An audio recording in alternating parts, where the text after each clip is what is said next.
여러분, 한 사람의 신앙의 진가를 알아보려면 그가 위기를 당했을 때, 위기를 만났을 때 어떻게 그 위기를 극복하는지 보면 알 수가 있습니다. 그리고 그 신앙을 얼마나 계속해서 유지하고 지켜낼 수 있는지 또한 이것도 굉장히 중요한 일이죠.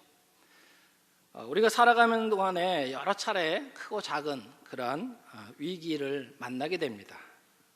그럴 때 성도님들은 어떻게 그 위기를 극복하십니까? 감리교 창시자인 이 요한 웨슬레가 젊은 시절에 목사 안수를 받고 이제 미국의 조지아주로 이제 선교사로 이제 파송되어져서 이제 가게 되는 그때의 일입니다. 그때 이제 모라비안 성도들과 같이 한 배를 타고 가게 되어졌는데, 이 모라비안 성도들은 이 경건주의에 아주 깊이 빠져 있는 그 뿌리를 두고 있는 그런 성도들입니다. 성경 중심, 또 성경이 말씀하시는 대로 살아가기로 작정하고 또 성령이 실제적으로 역사하는 것을 경험하면서 그것을 적용하는 삶을 사는 사람들입니다. 또 영혼 구원의 열정들이 있어서 그것을 위해서 늘 실천하는 그런 삶을 사는 신앙인들이에요. 오직 복음만을 영원롭게 하기 위해 살고, 오직 믿음, 그 믿음 하나면 다 된다고 하는 그러한 믿음을 가지고 살아가는 자들입니다. 예수, 그 그리스도 그 한 분의 그 사랑이면 충분하다라고 하는 그러한 자들이에요. 이런 사람들이 모라비안 성도들입니다. 이들과 함께 같이 이제 배를 타고 이제 항해를 하게 되어졌는데 큰 풍랑을 만나게 됩니다. 그래서 웨슬리가 드는 생각이 이러다 죽을 수 있겠구나, 이런 생각이 갑자기 들면서 죽음의 공포가 밀려오기 시작했는데, 한쪽에서는 찬송 소리가 계속해서 울려 퍼졌다는 것입니다. 그래서 그곳에 가봤더니 모라비안 성도들이 너무 평안하게 찬양을 부르고 또 기도를 하는 것을 보게 되어집니다. 잠시 후 계속해서 그러한 일이 있고 하나님께서 풍랑을 잠잠케 해서 이제 목적지에 이제 도착을 하게 되었는데, 웨슬리에게 의문이 생겼습니다. 어떻게 모라비안 성도들은 이 풍랑 가운데서도, 죽음의 공포 가운데서도 어떻게 평안할 수 있을까? 그들에게 물어보게 되었는데 그 대답은 이거였습니다. 우리는 우리를 도우시는 하나님을 확신합니다. 하나님을 분명히 확신히 믿습니다 라는 대답이었습니다. 죽음도 두려워하지 않는 믿음, 이 믿음이 바로 그들을 평안하게 했다고 하는 것이죠. 이 사건을 통해서 웨슬리가 자신의 구원을 다시 점검하는 기회가 되었고, 또 이후에 중생의 경험을 했다라고 이렇게 고백하고 있습니다. 여러분, 이 이야기를 들으면서 어떤 생각이 드십니까? 어쩌면 우리도 지금은 흔들리지 않는 그러한 믿음을 가진 것처럼 보이지만, 막상 인생의 큰 풍랑을 만나게 되면 전혀 믿음 없는 사람처럼 하나님을 신뢰하지 못하는 그런 사람으로 변하지는 않을까요? 인간의 힘으로 도저히 해결할 수 없는 그러한 위기를 만날 때 능치 못함이 없는 그 하나님을 믿고 간절히 기도하면 하나님이 그 기도를 들으시고 또 위기에서 건져주시고 또 하나님의 살아계심을 경험하게 되는 그 사실을 여전히 굳게 믿고 있는가라고 하는 것입니다. 바로 이 믿음이 우리들의 믿음이요, 이것이 하나님을 믿는 우리 기독교의 신앙이겠습니다. 그래서 이 믿음을 가지고 기도할 때 역사가 일어나는 줄 믿습니다. 존 프리벨이라는 사람은 이렇게 말을 했습니다. 인간에게 극한 상황이 오는 것은 하나님께는 좋은 기회이다라고 얘기했습니다. 이 말은 사람이 위험한 상황에 처해 있을 때에 하나님을 전심으로 찾고 또 의지하게 되고 또 간절히 부르짖는 그런 기도를 하게 된다는 것입니다. 그래서 이때 하나님이 응답해 주시기 때문에 이 불가능했던 그러한 일들이 해결되어지는 것을 체험하면서 하나님을 믿게 된다라는 것입니다. 그래서 이러한 극심한 상황들, 위기의 상황은 바로 하나님이 인간을 구원하시는 좋은 기회가 된다라고 하는 것입니다. 시편 50편 15절은 이렇게 말씀합니다. 환난 날에 나를 부르라, 내가 너를 건지리니 내가 나를 영화롭게 하리라. 아멘. 환난 날에 유일하게 불러야 하는 그 이름이 바로 주님, 우리 주님밖에 없다고 하는 것입니다. 믿으십니까? 오늘 본문은 이 히스기야 왕이 병에 걸렸다가 나았다는 소식을 듣고 이제 먼 바벨론 왕이 이제 사절단을 보냈는데, 그때 히스기야 왕이 그들을 반갑게 기쁨으로 맞이합니다. 그리고 궁중에 있는 모든 보물들을 다 보여줌으로 인해서 하나님께 범죄하여서 책망을 받게 되는 것입니다. 이것은 바로 자신의 부를 자랑하고 힘을 과시한 것이기 때문에 하나님은 이사야를 통해서 히스기야의 범죄에 대한 심판을 선포합니다. 자신이 자랑했던 모든 보물을 다 빼앗기고 자손들이 바벨론으로 사로잡혀 가게 될 것이라는 말씀을 듣게 됩니다. 오늘 본문을 통해서 이 히스기야 왕이 실수한 것을 통해 우리가 교훈을 삼고, 또 우리는 어떻게 이 겸비한 신앙을 가질 수 있을까 함께 은혜를 나누기를 원합니다. 첫 번째는 하나님께 묻는 신앙이어야 됩니다. 우리는 문제가 생기면 곧바로 그 문제를 가지고 하나님 앞에 나아가야 합니다. 그리고 물어봐야 합니다. 범사에 하나님께 묻는 이 훈련을 하셔야 된다는 것입니다. 이것이 신앙생활에 있어서 가장 중요하다고 생각합니다. 왜 그러느냐? 우리는 문제가 생기면 이 문제를 해결할 지혜와 능력이 없기 때문입니다. 미련하고 어리석고 또 내일 일을 모르기 때문에 그렇죠. 그리고 많은 문제 앞에서 내가 좋은 대로 생각을 하게 하고요, 또 그것을 결정합니다. 그래서 이것이 큰 실수를 하게 되는 것이죠. 오늘 히스기야 왕이 이런 행동을 하고 있는 것입니다. 사실 이런 저런 문제를 만나게 되면 많은 실수를 하는 것이 뭐냐 하면, 이것이 마귀의 시험인지 아니면 하나님이 주시는, 하나님이 인도하시는 것인지 하나님의 테스트인지 모른다는 것입니다. 그래서 하나님께 묻지 않으면 내가 좋은 대로 생각을 하게 되어지고요, 내가 원하는 걸 미리 결정해 놓고 이것이 또는 그렇게 되는 것이 하나님의 방법이고 뜻이다라고 이렇게 생각하는 경우가 많다는 것입니다. 그리고 어떤 경우에는요, 내가 계획한 일에 억지로 그것을 다 껴 맞춥니다. 그러고 나서 하나님이 이렇게 인도하셨다라고 합니다. 나중에 잘못되었을 때는 하나님의 방법이 아니었나 봐, 이렇게 회피하는 것이죠. 하나님 앞에 책임을 넘기는 것이죠. 얼마나 그렇게 우리가 생각하고 행동하는지 모릅니다. 그러면 여러분, 우리가 문제를 만났을 때, 위기 상황을 만났을 때, 이것이 하나님의 방법이고 뜻인지 테스트인지 어떻게 알 수 있을까요? 그러니까 하나님 앞에 그 문제를 가지고 나아가야 한다는 것입니다. 시간이 걸리더라도 물어보고 기다려야 한다는 것입니다. 우리가 잘 알고 있는 다윗에게는 성경을 이렇게 말씀하고 있습니다. 사무엘하 8장 14절입니다. 다윗이 어디로 가든지 여호와께서 이기게 하셨더라. 이 비결이 무엇일까요? 다윗은 모든 전쟁에 나갈 때마다 항상 하나님 앞에 묻고 나갔습니다. 사무엘하 5장 19절입니다. 다윗이 여호와께 여쭈어 이르되 내가 블레셋 사람에게로 올라가리이까 여호와께서 그들을 내 손에 넘기시겠나이까 하니 여호와께서 다윗에게 말씀하시되 올라가라, 내가 반드시 블레셋 사람을 내 손에 넘기리라 하신지라. 23절 이렇게 말씀합니다. 다윗이 여호와께 여쭈니 이르시되 올라가지 말고 그들 뒤로 돌아서 뽕나무 숲을 맞은편에서 그들을 기습하되. 범사에 하나님께 묻는 신앙으로 다윗은 어디로 가든지 이기게 되어지는 그러한 은혜를 입게 되었다라고 하는 것입니다. 이렇게 하나님께 물어보면 알 수 있는 것입니다. 그것이 마귀의 시험인지 하나님의 인도하심인지 테스트인지. 그래서 우리는 범사에 어떤 일이 생기든지 하나님 앞에 그 문제를 듣고 묻고 그 답을 기다려야 하는 것입니다. 중대한 결정을 할 때는 더더욱 그렇습니다. 오늘 말씀에 히스기야 왕이 병들어 죽게 되었다가 회복되어 살게 되었다는 그 소식을 듣고 바벨론 왕이 축하의 글과 선물을 보냈습니다. 사실 이러한 일은 고대 주변 나라들이 관례적으로 행했던 그런 일들입니다.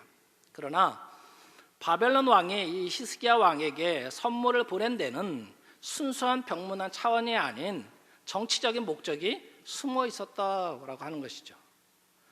더욱이 평소에 좋은 관계에 있던 그런 사이도 아닌데 이렇게 하는 행동들, 뭔가 숨은 뜻이 있지 않겠습니까? 그들의 속셈은 유다와 동맹을 맺어서 아수르를 대항하기 위해서 작전을 짜고 온 것이었습니다. 그렇기 때문에 히스기야 왕은 바벨론 왕의 그러한 속셈을 알고 경계하고 하나님께 물어야 했던 것이죠. 그런데 어떻게 합니까? 바벨론의 사절단을 기쁨으로 맞이합니다. 점점점 더 강대국으로 부강하는 이 바벨론 왕이 사절단을 보냈으니 얼마나 들떴겠습니까? 더욱이 죽음 앞에서 지금 두려워하다가 새 생명을 얻은 그런 기쁨으로 마음이 막 들떠 있는데 갑자기 바벨론 왕의 그 선물을 받게 되니 얼마나 기뻤을까요? 자기가 마치 대단한 그런 왕이 된 것처럼 착각은 하지 않았을까요? 여러분, 우리는 하나님의 은혜가 임했을 때 오히려 더 근신하고 겸손한 마음으로 하나님의 영광을 또 돌리는, 하나님께 영광을 돌리는 것이 은혜 받은 자의 도리요 또 바른 신앙인의 마음 자세일 것입니다. 섰다고 생각했을 때 넘어질까 두려워하고 겸손해야 하는 것이죠. 그러나 히스기야 왕 경거망동했습니다. 그가 어떤 행동을 합니까? 궁중에 있는 모든 보물, 무기를 다 보여줍니다. 이 같은 행동은 히스기야가 자신의 부와 힘을 자랑하고 과시한 행위였어요. 이것이 하나님 앞에서 합당하지 못한 일이 된 것입니다. 지금 그가 다시 생명을 얻게 된 것과 하나님이 그에게 부와 영광을 주신 것에 대해서 하나님을 의지하고 또 자랑하고 하나님께만 영광을 돌려야 했는데 어리석게도 세상의 헛된 것을 자랑함으로써 하나님의 진노를 사게 됩니다. 바벨론의 사신이 와서 물어본 것이 있습니다. 역대하 32장 31절 상반절에 보면 바벨론 방백들이 히스기야에게 사신을 보내어 그 땅에서 나타난 이적을 물을 때에, 그 땅에서 일어난 이적을 왜 물어봤겠습니까? 왜 물어봤어요? 그러면 하나님의 하신 일을 얘기하고 더욱 하나님을 자랑했어야 하죠. 그렇죠? 아수르가 쳐들어왔을 때 내가 하나님 앞에 기도했는데 18만 5천 명이 하루밤 사이에 송장이 되었습니다. 그리고 죽을 병에 걸렸는데 기도했더니 하나님이 치료해 주셨습니다. 하나님은 살아계셔서 내가 기도하는 모든 것을 다 들어주십니다. 그러니 나를 얕잡아 보지 말고 우리 유다를 무시하면 안 됩니다. 이런 말을 해야 했죠. 그렇죠? 역대하 32장 27절에 보시면 히스기야가 부와 명하가 지극했다 얘기하고 있고요. 30절에는 그의 모든 일에 형통하였더라라고 기록하고 있습니다. 근데 하나님의 은혜를 베푸시고 복을 주신 것이죠. 그런데 이어서 31절에 보시면 어떻게 말씀하고 있냐 하면요, 바벨론 방백들이 히스기야에게 사신을 보내어 그 땅에 나타난 이적을 물을 때에 하나님께서 히스기야의 심중에 있는 것을 다 알고자 하사 시험하셨다 이렇게 기록하고 있습니다. 히스기야의 그 심중에 있는 것을 하나님이 다 알고자 시험하셨다라는 것입니다. 이 사건이 바로 하나님의 테스트였던 것입니다. 이 테스트에 합격했어야 하는데 그러지 못한 것이죠. 하나님께 물어봤어야 했습니다. 왜 사절단이 왔는지 그들의 의도를 알도록 하나님께 물어봤어야 했습니다. 평소에 나랑 친한 그러한 사이도 아닌데 그런 사람이 찾아와서 호의를 베풀었다면 무슨 꿍꿍이가 있는 거 맞잖아요. 그러니 하나님께 물어봐야 하는 것입니다. 이 문제를 하나님 앞에 가지고 나가야 되는 것이죠. 히스기야는 사실 이전에 문제가 생기고 위기가 생기면 하나님 앞에 이 문제를 가지고 나갔던 그런 왕이었습니다. 아수르 왕이 쳐들어왔을 때 어떻게 합니까? 열왕기하 19장 1절에 보면 히스기야 왕이 듣고 그 옷을 찢고 굵은 배를 두르고 여호와 전에 들어가서, 14절에는요 히스기야가 사자의 손에서 편지를 받아보고 여호와의 성전에 올라가서 히스기야가 그 편지를 여호와 앞에 펴놓고, 열왕기하 20장 2절은요 히스기야가 낯을 벽으로 향하고 여호와께 기도하여 이르되, 이렇게 문제만 생기면 하나님께 도움을 구했던 왕이었습니다. 그런데 지금은 그 모습을 볼 수가 없어요. 여기에서 신앙의 위기가 오는 것입니다. 신앙의 딜레마에 빠진 것입니다. 많은 성도들이 이런 딜레마에 빠지기 쉽습니다. 내가 기도하면 하나님이 들어주셔서 많은 경험들을 했거든요. 그래서 이제는 기도하지 않아요. 기도하지 않아도 하나님이 알아서 해주실 거라고 믿는 것이에요. 그리고 내가 기도하면 하나님이 들어주신다라고 하는 것입니다. 이런 마음 우리에게 있지 않습니까? 영적인 교만이죠. 이거는 믿음이 아닙니다. 자기 신념입니다. 마가복음 9장에 보시면 예수님이 베드로와 요한과 야고보를 데리고 변화산에 올라가십니다. 그때 산 아래에서는 귀신 들린 아이를 제자들에게 데리고 와서 고쳐달라고 하는 그런 사건이 나옵니다. 그런데 남아있는 이 제자들이 귀신을 쫓아내지 못하죠. 예수님이 내려오셔서 귀신을 쫓아내고 그 아이를 고쳐주시는 사건이 나옵니다. 이때 제자들이 묻습니다. 그런데 조용히 집에 와서 물었다 이렇게 얘기하고 있습니다. 뭐 창피해서 그랬는지는 모르지만 어쨌든 제자들이 묻습니다. 우리는 어찌하여 능히 귀신을 쫓아내지 못했습니까? 주님의 대답이죠. 마가복음 9장 29절 이르시되 기도 외에 다른 것으로는 이런 종류가 나갈 수 없느니라. 사실 제자들은요, 전에 귀신들을 쫓아낸 경험들이 있는 사람들입니다. 예수님이 70인을 세워서 전도하라고 파송했을 때에 그들이 돌아가서 전도하고 이제 돌아와서 하는 얘기가 누가복음 10장 17절에 이렇게 얘기합니다. 70인이 기뻐하며 돌아와 이르되 주여 주의 이름이면 귀신들도 우리에게 항복하더이다. 귀신을 쫓아냈다는 것이죠. 주님의 이름으로 귀신을 쫓아냈던 사람들입니다. 그런데 지금은 귀신 들린 아이를 왜 못 고쳤을까요? 그때는 둘씩 짝지어서 보냈습니다. 지금은 3명을 데리고 갔으니까 9명이 남아있죠. 9명이 다 기도하고 뭐 축사하고 다 했을 겁니다. 그렇죠? 근데 왜 쫓아내지 못했을까? 주의 이름이 능력이 없어서입니까? 오늘 주님이 말씀하신 것처럼 기도하지 않았던 이유다라고 말씀하고 있습니다. 저는 이렇게 생각이 듭니다. 기도는 했지만 기도가 쌓이지 않았다라고 보입니다. 왜 기도하지 않았습니까? 전에는요 열심히 기도하고 갔을 거예요. 그런데 능력이 나타나서 서서히 교만해지는 것이죠. 이 정도면 됐지, 이 정도만 기도하면 됐지, 전에도 쫓아냈는데 예수의 이름이면 다 쫓아낼 수 있어, 이랬던 거 아닐까요? 전에 경험하고 알고 있는 지식들, 주변에 있는 그런 인맥들, 이것들이 기도를 못하게 만든 것이다. 신앙의 딜레마가 그때서부터 오게 된다는 것입니다.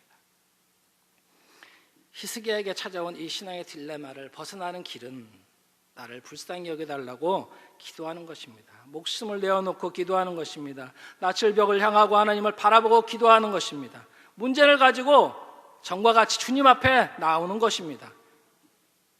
이것이 진짜 믿음이요 겸비한 신앙입니다. 우리는 한번 은혜 받은 걸로, 한번 성령 충만 받은 걸로 끝나면 안 됩니다.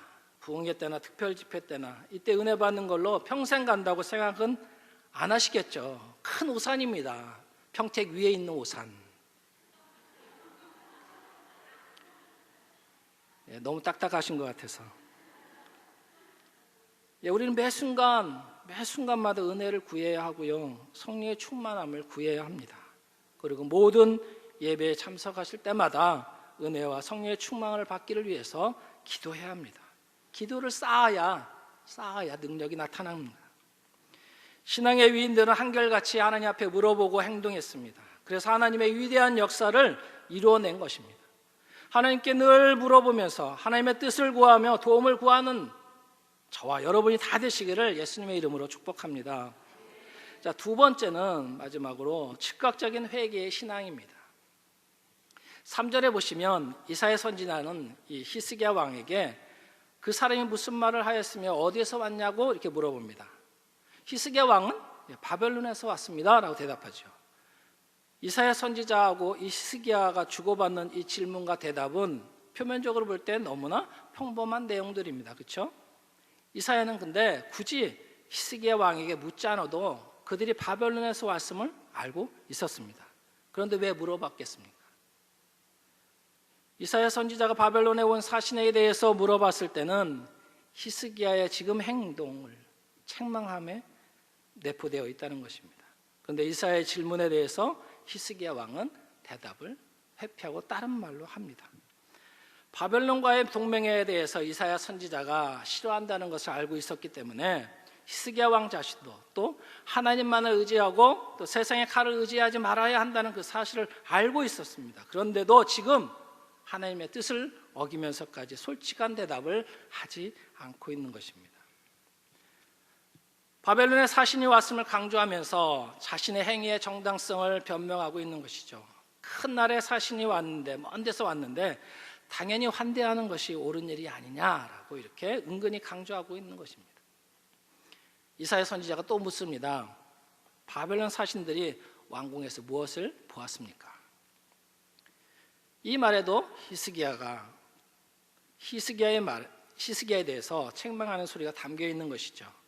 히스기야 왕은 이사야 선지자의 계속되는 그러한 질문에 대해서 하나님께서 자신의 행위에 대해 진노하셨고 그로 인해서 자신에게 징벌이 임할 것을 직감적으로 깨닫고 회개했어야 했습니다. 우리들도 어떠한 일이나 행동에 대해서 계속해서 죄악의 생각이 나고 마음에 걸리는 그러한 부담감이 계속해서 생겨진다면 그것은 성령님께서 말씀하시고 있다는 사실을 기억하시기 바랍니다. 그때가 회개할 순간입니다. 하나님이 기회를 주시는, 회개할 수 있는 그 기회를 주시는 시간이라고 하는 것입니다. 그런데 히스기야는 지금 그러지 못합니다. 몇 번의 기회를 줬는데도 깨닫지 못하고 있습니다. 깨닫는 것도 은혜이지요. 사무엘상 13절을 보시면 사울왕이 사무엘을 대신해서 번제를 드리는 사건이 나옵니다. 이 일을 가지고 사무엘이 왕이 행한 것이 무엇이냐라고 물을 때에 사울왕이 즉각적으로 회개를 했다면 아마도 하나님이 용서해 주셨을 것이고 왕의 나라를 또 길게 또 이렇게 했을 것입니다. 그런데 변명을 하지요. 당신은 정한 때에 오지 않고 백성들은 무서워서 지금 도망가고 있고 그래서 하나님께 은혜를 구하려고 번제를 드렸습니다. 말은 아주 좋습니다. 하나님께 은혜를 구하려고 번제를 드렸습니다. 근데 이 일이 경거망동한 행동이다. 결국 하나님의 마음에 맞는 사람 다윗을 왕으로 세우게 되는 결정적인 실수를 범합니다. 그러나 다윗은 어떻습니까? 사실 우리가 볼 때에는 사울왕보다 더 큰 죄를 지은 사람 아닙니까? 살인죄와 간음죄를 지은 사람입니다. 그런데 사무엘하 12장에 보면 나단 선지자의 책망을 듣고 그가 즉시 금식하며 밤새도록 땅에 엎드려 회개하며 눈물로 침상을 적십니다. 회개할 수 있도록 죄를 깨닫게 해주시는 것도 참으로 은혜인 것이죠. 그러나 그 은혜가 은혜되게 하는 것은 바로 즉각적인 회개에 있습니다. 회개가 없으면 안 됩니다. 회개가 영성을 유지하는 것이고 또 마귀를 물리치는 것이라고 지난주에 우리 저녁 예배 때 목사님 말씀하셨죠. 회개하면 우리 영이 깨끗해지고 성령님이 거기에 거하시기에 좋은 심령으로 만들어지는 것이기 때문에 영성 있는 사람이 되는 것이요. 이런 성도에게 악한 영이 얼씬도 못하게 되겠죠. 회개하면 용서해 주십니다. 하나님은 끊임없이 용서하시는 분이십니다. 이것이 하나님의 마음이고요. 하나님의 극진하신 사랑입니다. 회개하면 동에서 서가 먼 것처럼 다 잊어버리고 기억하지 아니하겠다 말씀하셨고요. 그렇지만 회개하지 않는 자는 하나님의 진노를 계속해서 쌓아서 결국은 피할 길이 없게 되는 것입니다. 말씀을 정리하겠습니다. 히스기야 왕은 죽을 병에 구원을 받고 나음을 받고 난 직후에 교만히 행하여 하나님께 책망을 받게 되어집니다. 이것은 우리 모두가 항상 영적인 그런 긴장을 하고 있지 않으면 실족할 수 있다고 하는 교훈을 주는 말씀입니다. 언제나 하나님 앞에 겸비한 자세를 잃지 말아야 합니다. 그것은 모든 위기에서나 범사에 하나님의 뜻을 구하며 하나님 앞에 그 문제를 가지고 나가야 하는 것입니다. 그리고 혹시라도 죄가 깨달아진다면 즉시로 회개하셔서 하나님 앞에 겸비한 그런 신앙인이 다 되시기를 예수님의 이름으로 축복합니다.